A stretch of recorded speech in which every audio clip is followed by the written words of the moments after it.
Haters gonna hate.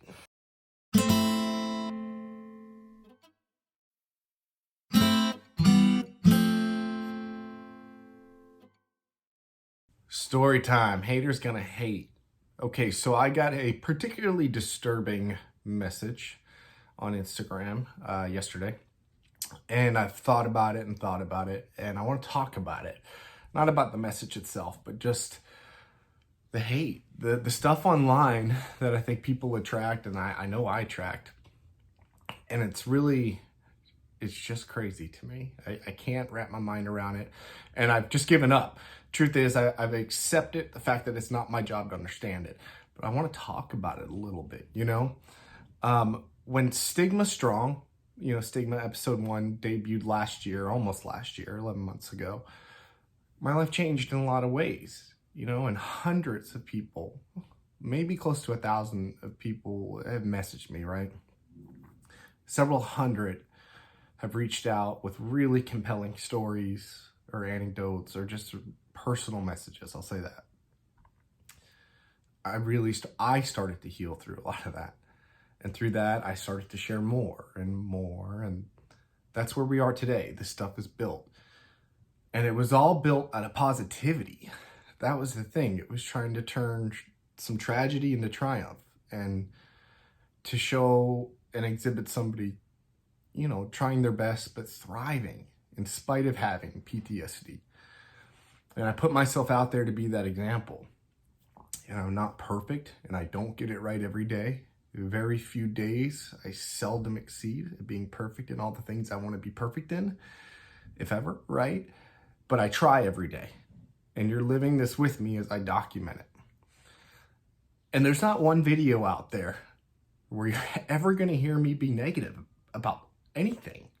Yeah, I'll share my opinion and I'll share it honestly, but I do it with love, and it's never out of malice. And if I critique somebody and it's unfavorable or whatever, it's a negative critique, it's just my honest opinion. And I've never said that I am exempt from being wrong, and I've never said that I can't be persuaded otherwise. I am open.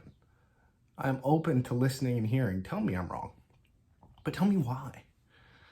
And I may or may not choose to accept your reason, but I'm open enough to listen and try. And I hope for the same respect from you. And if we can keep it there, we're going to be fine. We're going to be great, because believe me, I'm here not out of ego. This is not, there's zero motivation. This is never financially motivated ever. I'm just trying to share what I'm learning while I'm going through it and what I have learned, because I've been there and I've done that. And that's what all this is about, So for the haters, it's block, delete. I don't engage. I never have.